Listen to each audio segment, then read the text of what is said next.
السلام علیکم ورحمۃ اللہ وبرکاتہ۔ امید ہے کہ آج سبھی اور خیر آفس سے ہوں گے۔ جیسے کہ آپ کے علم ہے کہ حج کے ایام چل رہے ہیں، اسی عنوان پر سوال و جواب پیش کر رہا ہوں۔ آج یہ سوال پیش کیا جا رہا ہے کہ وقوف عرفہ کی نیت کب کرنی چاہیے اور وقوف عرفہ اور نماز قصر کا پڑھنا، یہ سوال پیش کیا جا رہا ہے۔ امید ہے کہ آپ کے علم میں اضافہ کرے گا۔ چلتے ہیں اپنے سوال و جواب کی طرح۔ درود شریف پڑھ لیجیے۔ اللہم صلی علی محمد وعلی ال محمد کما صلیت علی ابراہیم وعلی ال ابراہیم انک حمید مجید۔ اللہم بارک علی محمد وعلی ال محمد کما بارکت علی ابراہیم وعلی ال ابراہیم انک حمید مجید۔ بسم اللہ الرحمن الرحیم۔ وقوف عرفہ کی نیت کب کرنی چاہیے؟ سوال: یوم عرفہ کو وقوف کی نیت کس وقت کرنی چاہیے؟ جواب: وقوف عرفہ کا وقت زوال سے شروع ہوتا ہے۔ یوم عرفہ کو زوال کے بعد جس وقت بھی میدان عرفہ میں داخل ہو جائے، وقوف عرفہ کی نیت کرنی چاہیے۔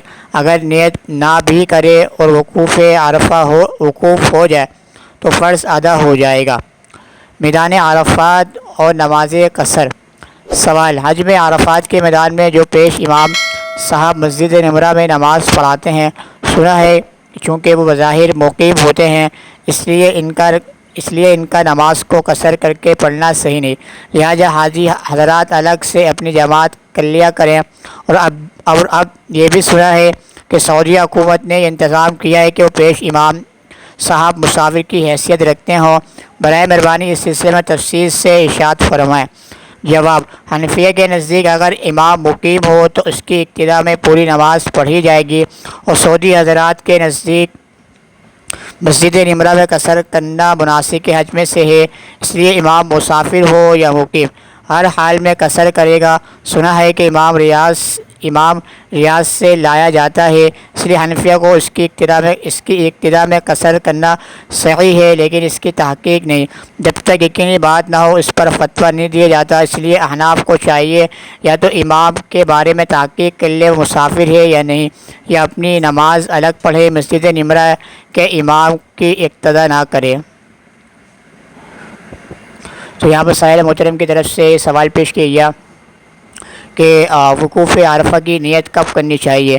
ہے کہ زوال سے پہلے کرنی چاہیے، زوال کے بعد؟ تو یہ سائل محترم کی طرف سے سوال پیش کیا گیا۔ اس کے جواب میں دیا جا رہا ہے کہ وقوف عرفہ کی اگر آپ زوال کے بعد وقوف آپ میدان عرفات میں چلے گئے اور آپ نے نیت نہیں کری، آپ نے وقوف کر لیا تو آپ کا فرض ادا ہو جائے گا۔ مین چیز وقوف کرنا ہے، یعنی کہ ٹھہرنا ہے وہاں پر۔ اگر آپ نے نیت بھی نہیں کی ہو تو اس کے باوجود بھی جو آپ کا جو رکن ہے، مین رکن جو ہے وہاں پر، مین رکن جو ہے وہ میدان عرفہ ہے، یعنی کہ میدان عرفات کے اندر ٹھہرنا ہے، یہ مین رکن ہے۔ تو اگر آپ نیت بھی نہیں کری، آپ زوال کے بعد اگر آپ ٹھہرے رہے وہاں پر، تو جو آپ کا جو فرض ہے وہ آپ کا فرض کیا ہے، پورا ہو جائے گا۔ اور یہ ہے کہ آپ زوال کے بعد زوال کے بعد آپ وہاں پہ میدان عرفات میں جائیں گے، وہاں پر آپ ٹھہریں گے۔ اگر نیت کر لی ٹھیک ہے، اگر نیت نہ بھی کی ہو تو اس سے کوئی فرق نہیں پڑتا، پر آپ کا مین چیز ہے کہ وقوف ہونا چاہیے وہاں پر، آپ کو اثر تک یا وہاں پر آپ کو ٹھہرنا چاہیے آپ کو۔ دوسرا سوال پیش کیا گیا کہ جیسے کہ دیکھا گیا ہے وہاں پر مسجد نمرہ کے اندر، دوسرا سوال جو ہے سائل محترم کی طرف سے پیش کیا گیا کہ مسجد نمرہ کے اندر جیسے کہ وہاں کے امام ہوتے ہیں، وہاں پر وہ قصر وغیرہ جیسے کہ وہاں پر ہے وہ اس کو قصر نماز پڑھاتے ہیں، یعنی کہ وہاں پر اس طرح ہو گیا کہ وہاں پر وہ مسافر کی جو پیش امام ہوتا ہے وہ مسافر کی حیثیت رکھتا ہے۔ سعودی حکومت کی طرف سے وہاں پر ایک کرائیٹیریا بنا دیا گیا ہے کہ وہ مسافر جو پیش امام ہے وہ مسافر کی حیثیت رکھتا ہے۔ تو اب آئے کہ اس کے پیچھے ہم پوری نماز پڑھیں گے، یعنی کہ پوری نماز پڑھیں گے یا قصر کریں گے؟ تو یہ سائل محترم کی طرف سے سوال پیش کیا گیا۔ تو اس کا جواب دیا جا رہا ہے کہ امام ابو حنیفہ رحمۃ اللہ علیہ کے نزدیک جو ہے کہ اگر امام پیش امام اگر مقیم ہوگا تو اس صورت میں اس کے پیچھے پوری نماز آپ کو پڑھنی ہوگی۔ اگر آپ مسافر ہیں تو آپ اس کے پیچھے پوری نماز پڑھیں گے۔ اگر وہ مسافر ہے پیش امام تو اس صورت میں مقیم کی نماز مسافر کے پیچھے اس کے پیچھے ہمارے نزدیک، حنفی کے نزدیک کیا ہے، درست نہیں ہے۔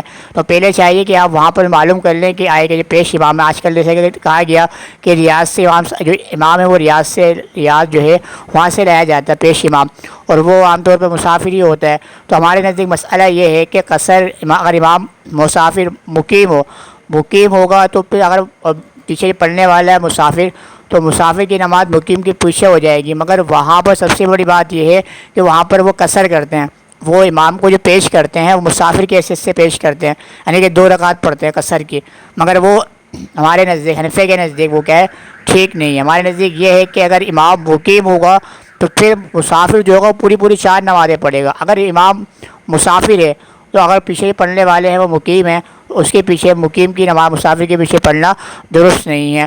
تو ان کو چاہیے کہ وہ الگ الگ سے اپنی نمازیں پڑھیں، ہوٹلس کے اندر الگ الگ جماعت کروائیں یا تحقیق کر لیں۔ تو یہ یعنی کہ تحقیق وغیرہ کرنے کی آئے کہ مسافر ہے بندہ یا مقیم ہے۔ اگر وہ مقیم ہوگا تو آپ مسافر ہیں تو آپ کی نماز ہو جائے گی، اگر آپ وہ مسافر ہے تو مسافر کی اگر آپ مسافر ہے تو یعنی کہ مسافر وہ ہے تو اگر آپ بھی مسافر ہیں، آپ مقیم نہیں ہیں، تو مسافر کے پیچھے کیا مسافر کی نماز ہو جائے گی۔ اگر آپ مقیم ہیں تو اس صورت میں اگر وہ بندہ مسافر ہوگا، یعنی کہ پیش امام ہے، اگر مسافر ہو آپ مقیم ہو تو اس صورت میں آپ کی نماز، آپ مقیم ہیں تو وہ پیش امام مسافر ہے تو اس صورت میں نماز پڑھنا کیا ہے، درست نہیں ہوگا۔ تو بات یہی ہے کہ تحقیق کر لینا چاہیے کہ امام صاحب اگر مقیم ہوں گے اور آپ مسافر ہیں تو امام آپ کی نماز ہو جائے گی۔ اگر امام مسافر ہے اور آپ مقیم ہیں تو اس وقت میں آپ کی نماز نہیں ہوگی، نہیں ہوگی۔ ہاں اگر آپ بھی مسافر ہیں وہ بھی مسافر ہے تو اس صورت میں یہ ہے کہ آپ کی نماز ہو جائے گی۔ تو یہی ہے کہ تحقیق کر لینی چاہیے۔ تو یہی ایک حنفیہ کا جو ہے یہی مسئلہ ہے، مذہب ہے۔ تو بات یہ ہے کہ سائل محترم کے لیے بات واضح ہو گئی ہوگی۔ اگر اس بارے میں کوئی اندیشہ ہو، کچھ چیزیں ہوں تو وہ آپ میں سامنے سے پوچھ سکتے ہیں، انشاءاللہ میں قرآن سنت کی روشنی میں اس کو اور واضح کرنے کی کوشش کروں گا۔ آپ سے ریکویسٹ ہے کہ آپ چینل کو آپ سبسکرائب کیجیے۔